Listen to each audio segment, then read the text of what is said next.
Thank you for coming. And thank you in particular to our funders in the past, UKRI and NIHR. And today, welcome, and we'll hear more about that later on today, and NHS England, and core funding for the Bennett Institute, of course, from the Peter Bennett Foundation, and we'll hear from Peter Bennett at the end of the day. You are an extraordinary group of people, and you are also a rather enormous group of people. You are a mixture of electronic health record system suppliers, researchers, government and healthcare users of the OpenSAFELY platform, and builders, people who built the OpenSAFELY platform. And collectively, you have built a truly extraordinary thing. Building data infrastructure is no easy job. The electronic health records from primary care, the structured GP records of the nation, have never been previously available for research at national population scale. And it is only through the OpenSAFELY platform, through the new innovative methods that we developed and then delivered in tools and a working service for the community, that data has become available for the whole community. And when I say the whole community, I really do mean the whole community. OpenSAFELY has now produced over 100 outputs, and that's critical to us. People often talk about the need for data analysis environments to be safe, privacy-preserving, and transparent. And of course, we think that's important, but they also need to be useful. And that's what OpenSAFELY set out to be from the outset. And that's why I'm so pleased to see so many of the users here today, both attending but also presenting their own work during the sessions, where the majority of people are from London School, from Bristol, from Nuffield Trust, and from other users of the platform around the country. OpenSAFELY has also produced over 100 outputs, and the total spend to date is around £10 million. And this is just some of the organisations involved in our enormous collaboration. I wanted to talk just very briefly a little about how we got here and some of the big landmark papers. On the left here, you can see our Nature paper. This was first a preprint 42 days after the beginning of the OpenSAFELY platform. To go from nothing in 42 days to a preprint appearing on such an enormous scale of data at the peak of the pandemic really was an extraordinary heavy lift from a huge number of people from a huge number of different organisations. On the right, you can see the first paper ever published using the whole of the electronic health records of the entire country. This is the OpenSAFELY Federated Analytics tools, which are not just a theory, they are a real-world set of tools and services. The same code runs once in the data center of TPP, once in the data analysis environment of EMIS.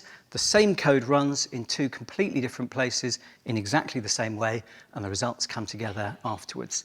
That federated analytics, not just in theory, but in practice, with a functioning, real, open code base, to my mind was an extraordinary landmark. And then, because we don't have internet, we don't have the most current version of my slides, but the most recent paper in OpenSAFELY, which had almost nothing to do with us. It was entirely from an external user. And that is my favourite landmark of the day. I'd like also just to show you very briefly a pair of graphs which came off the machine at the peak of wave 1 in the pandemic, and which were a real reminder of the dire straits that we were in at the time. I know that a lot of you here have had that extraordinary magical experience of you press a button on the machine, you wait a while, and then the results appear, and there is this brief period of time when you are the only people in the world who know the results of your study. And when this pair of graphs came off the machines, we felt an enormous surge, I think, of pride in the GP workforce of the nation. On the left-hand side, you can see, practice by practice, the proportion, the number of cholesterol tests ordered per 1,000 patients in each practice. And you can see across the country, GPs stopped doing cholesterol tests because that was non-urgent. On the right, you can see that INR blood tests, blood thinning drugs like warfarin, where you have to do a regular blood clotting test every week, if not more frequently, otherwise people will die. And there was no change in the rate of that. And what you see here is 68,000 GPs across the country with no central edict, all sensibly making good choices about how to prioritise their work. And you see that in its totality coming through in the data, and I think that's a very beautiful, beautiful thing. So, I'm not going to do my standard shtick on OpenSAFELY, but I do want to talk very briefly about what it is that makes OpenSAFELY special. And it is, on the one hand, trust, and on the other hand, efficiency. First up, on trust. It's really important to us that the data controller for OpenSAFELY is NHS England for the service and the GPs for the raw data when it sits at rest. That's really important because I've often felt uncomfortable when I've looked at platforms and services where one single academic becomes the data controller for millions of patients' records. I think it's really critical for this kind of service that the people who hold the responsibility for the access, the responsibility for the records, that the data controller, that they are people with responsibilities to patients and with responsibilities ultimately to the voter. Next up, of course, the records don't move. We build our tools in the data center where the data resides. And one of the critical things about the way that we built OpenSAFELY so that the tools can integrate onto any data center that contains the records is that we are resilient to vendor lock-in and we are resilient to changes in policy about where the data lives. If the GP data moves to a different machine or a different organization, we can still build the OpenSAFELY tools on top of that. And that means that for people using the platform, like those here today, writing their ERCL code, electronic health record query language, you'll hear a lot about that today, it's really worth investing time and effort in writing good code in OpenSAFELY because you know you'll be able to use it everywhere that the GP data resides from now on. Next up, of course, the thing that we are most known for, if we are known for anything, we're not exactly in a pop band, the thing that we are most known for is the dummy data. Users don't need to interact directly with real electronic health records. Instead, they're giving randomly generated dummy data to write their code against and then test their code. And then when their code is capable of running to completion to create data sets, tables, and graphs, it's sent off to run remotely inside the secure data center, which no researcher ever needs to enter. And then lastly, of course, the trust comes from total code-level transparency. We don't just publish nice essays about the kinds of things that people are doing in the platform. If you go to jobs.opensafely.org, which I did last night, you will see this. And this is a live table, a live readout of everything that's running against the entire nation's GP electronic health records live as it is running. And if you click on one of these, you get through to further technical detail. And if you click through on that, you get to the GitHub repository. And if you click in that, you can see row by row the actual commands issued in Python, R, Stata, or whatever it else that the user has written to run against the code. And you can see it all live in real time in its totality. There is no more information philosophically that you could possibly share about what is happening than this. But I also wanted to talk about efficiency because it's no good making a beautiful platform if it doesn't actually deliver outputs. As you've seen, 181 projects from users at 31 different organizations, over 100 outputs to date. NHS England has now resourced us for a new 50 projects per year. We're very keen to talk to funders about resourcing more users and more features always. But our efficiency comes not from hard work, although there is a degree of hard work and determination, but also from some of the technical design moves that we've made. First of all, we go out of our way to standardize the code. So in particular, the code for data preparation, which historically has always been a hodgepodge. Everybody does the same job, but in a different way. In OpenSAFELY, you work with ERCL, Electronic Health Record Query Language. I really recommend paying very close attention to Dave's talk on this in the second session, where you will see ERCL live in front of your eyes and also in the workshops tomorrow. ERCL is the secret sauce that underpins almost everything that OpenSAFELY does. It's what allows us to do the dummy data. It's what brings us the standardization and the efficiency.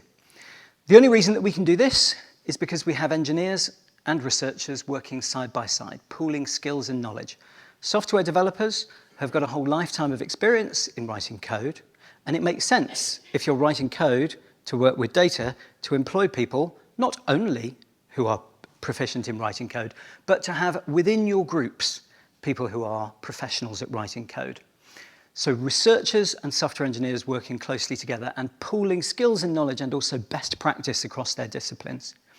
Next up, user support. We have our Copilot service, which many of you here have used. We have coming up for 100,000 words of detailed technical documentation online. Everything that you need to know to get up and running is available to you in the open. And then lastly, and critically, we go out of our way to take a modular approach. And that's really critical because it means that every time that somebody uses OpenSAFELY, the system is designed in such a way that they leave behind a good trace for every subsequent user.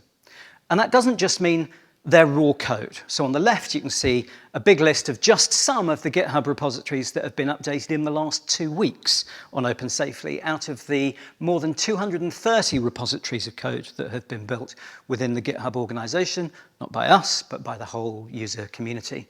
But it's not just about sharing raw code. We have built OpenSAFELY in such a way that where you do, for example, a recurring task over and over again, instead of copying and pasting code, you can use our actions framework to package it up as an action, and then it can be invoked by every subsequent user in a simple single line of code. And by doing this, we're able to harness the power of a whole user community. Now, I sometimes worry that I think too much about things like logos, but I'd just like to walk you very quickly through these two, right? So this one here is the Bennett logo, and the Bennett logo is a Sankey diagram, right? So this is lots of different types of data all being brought together and combining to make new types of data over here, but also skills and knowledge. Software engineers, researchers, policy experts, all pooling their skills and knowledge to create something that is new and newly powerful.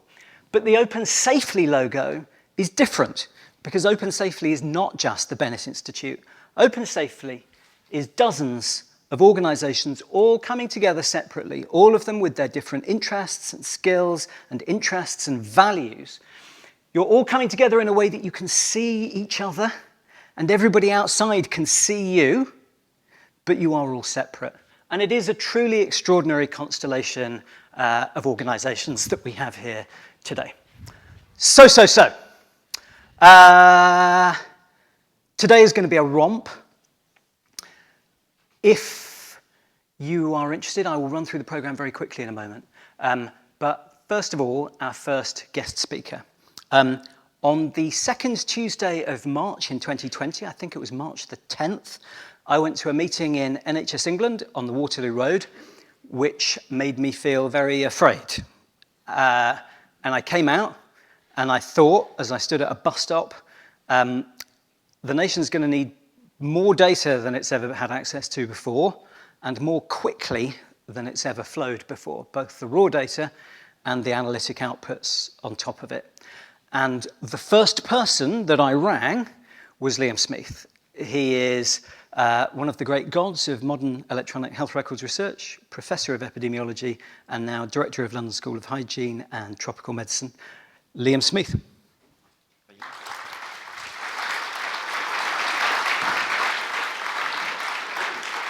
I haven't got any slides. No slides. Oh, is the microphone on? Yes. Good. Thanks, Ben, and great to see everyone here. I'm going to start with an apology, and that is to say that I've got my governing body meeting all day today and this evening. As you can imagine, in the current economic climate for universities, governing bodies take on a certain importance. So I've got to dash as soon as I've finished here.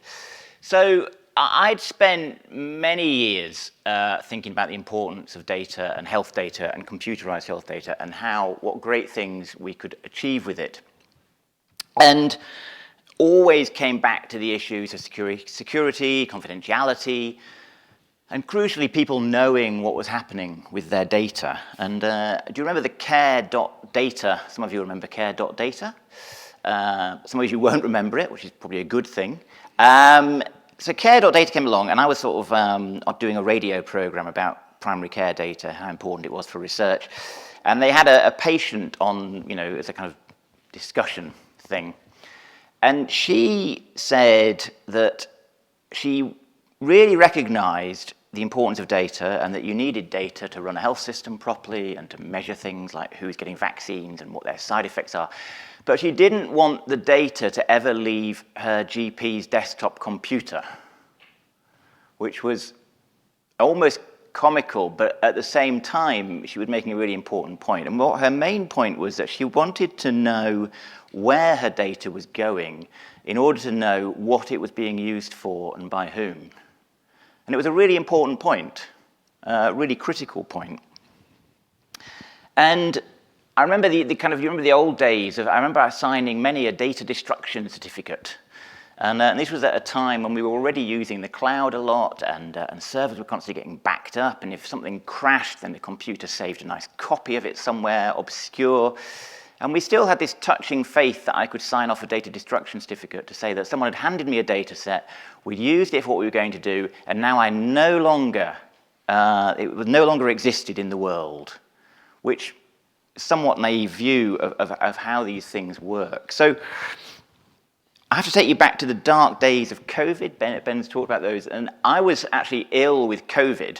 For some reason, my chest and everything got bad, but my brain seemed to work. And it was the middle of March, and I was kind of getting sicker. And we didn't know that it affected your taste buds at that point. And I was living on these really weird salt and vinegar peanuts from Morrison's, because it's the only thing I could taste. And so I was living on those. My brain was kind of working, and I knew there were these thoughts that up to 500,000 people were likely to die in the UK. And it's quite interesting looking back on that time. And there's a great minute from the government emergency meeting, where these 500,000 figure of likely deaths from COVID were first presented. And there was quite a strong consensus from a lot of scientists on those numbers, if nothing was done. And I know civil service minutes tend to be understated, but this one ended with the lovely word, 500,000 deaths look likely, but there are a number of the measures that, if they're done reasonably promptly, may help. And that was the end of the meeting. And you're trying to contrast it with the thought of 3 nuclear ballistic missiles heading for the UK, likely 500,000 deaths. You'd hope there might be more of a jump to action. One would hope. But there we were, facing sort of doom in many ways, feeling pretty doom-laden. I was sick, and I got this WhatsApp from Ben saying, I've got an idea. Not the first time Ben had ever WhatsApped me with, I've got an idea.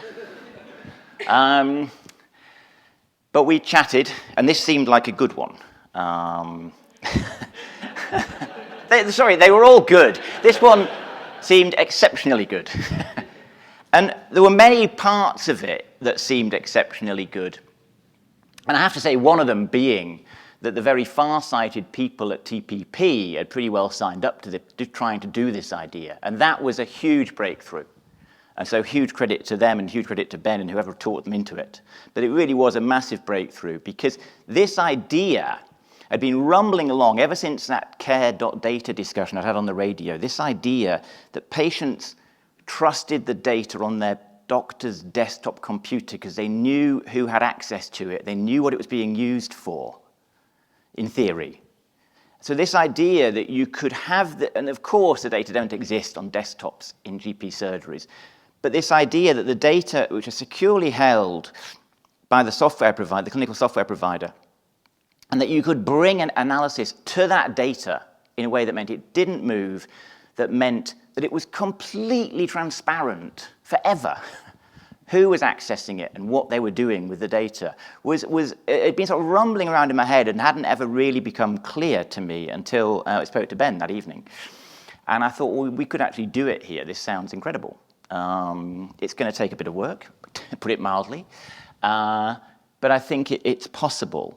And it covered so many great things, whether it were, and already thinking about COVID or coronavirus, as it was much more commonly known then, and thinking about the need for population coverage, and thinking about the need for speed and real time, but also thinking about people having confidence that their data were being used for good reasons and weren't firing off in all directions and getting misused, or for things that, and I don't think patients were they were concerned about misuse. I think they were most concerned, my impression has always been, they want to know what it's being used for. And the data belong to the patient, so I think it's very reasonable that people should know what it's being used for. So things went on, and in spite of the fact that it was kind of impending doom, and it felt to some extent that the world was coming to an end, and it should have been kind of, you'd have thought it would be all hands on deck to try and help and push things forward. Extraordinarily, in those early days, we actually did face some kind of weird competition and some kind of competitive kind of keeping us out of the space. That was the strangest experience. And you sort of felt like saying, you do know the world might be ending. It's kind of time to overcome these things. And these other sort of administrative barriers that are just driven, continue to drive everyone bananas. But it was amazing to still come across those, but somehow or other, Ben pulled together a lot of great people. A lot of great people at London School of Hygiene and Tropical Medicine got involved, and we managed to take this idea and move it forward exactly to, as Ben said, to that first Nature publication on the major risk factors for dying from COVID. In incredible, short time, given the robustness and the size of the data. So it's certainly not been easy, but it's fantastic to see OpenSAFELY thriving. It's fantastic to see the Bennett Institute thriving. And I'm really, really proud of the contribution London School of Hygiene and Tropical Medicine has made to this venture over the time it's been going. I guess it's now 4.5 years, which is quite a thought. But it's amazing what's been achieved already. As I say, very proud indeed, and really sorry I have to dash off. Not only do I have to dash off today, but I've also committed tonight as well, so I won't even see you at dinner. But great to see people here, and thanks for inviting me, and really good luck with it all. Thank you. Hey. Bravo, thank you. And I really cannot state the extent to which it was an extraordinary community push during those early days.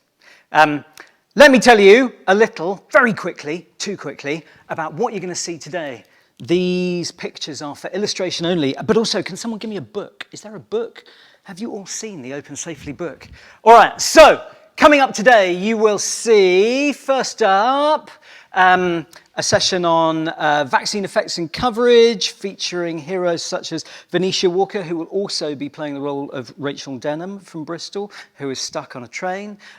Next up, we have a session on how OpenSAFELY works. I really recommend paying close attention. In particular, this is where you will see the kind of meat and drink, the mechanics of how the platform works, including how ERCL, Electronic Health Record Query Language, works, how we give people a nice interactive online environment to play with the code in code spaces, and much, much, much more.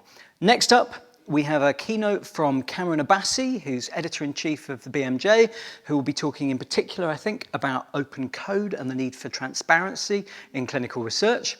Then afterwards, we have a session on dashboards, features, and data curation with people from the Bennett Institute, but also University of Surrey and the Nuffield Trust. And then the penultimate session of the day, looking at inequalities, problems, and registries with nobody from the Bennett Institute, QMUL, University of Oxford up the hill, NDPH, Emily Herritt from London School, and 2 people from the Kidney Group at London School. And the session on PROMs in particular is a really interesting use of a patient-reported outcomes app on your phone that you can use to fill out information as a patient and then have that linked onto your electronic health record. And then lastly, a session on national data infrastructure featuring heroes such as Ming Tang from NHS England, but also people talking about some of the new work, including Tariq Kokar from Wellcome, with an exciting announcement, which you can read a little bit more about in the book. Seb talking about OpenSAFELY Schools, which is our first major deployment in a non-health setting, and David Clark, one of the founders of the IAPT NHS Talking Treatments Programme, talking about a really major new collaboration there. Tomorrow, there are 3 workshop sessions running parallel, 2 in each session. The first up, you get a session on code lists, and then a session on working with dummy data in OpenSAFELY. After that, ERCL. After that, at the same time, the reusable actions framework. And this really is where it all comes to life, how you work with the OpenSAFELY tools. And then lastly, a session with John Massey on writing OpenSAFELY code together. And then Nick DeVito, who leads our trial reporting work, talking about OpenSAFELY and reproducibility. And there is one last thing I would like to show you. 2 things. Firstly, let's pretend that this is actually a really hilarious gag about how we're all surging forward and not a spelling error. And better than that, just as a window into the productivity of this community, when we did this book, and it is a beautiful thing, and if you have any friends who you think would benefit from them, then please do ask us and we'll give you an extra one. But the thing that I find most exciting about this book is that you, our user community, have been so productive that we actually couldn't fit all of your papers onto printed pages. We had to have a special extra gigantic fold-out that's printed on both sides and completely full in teeny tiny letters, because Data platforms don't just need to be safe and transparent, they also need to be easy to use and productive, and that's what OpenSAFELY has been, thanks to all of you.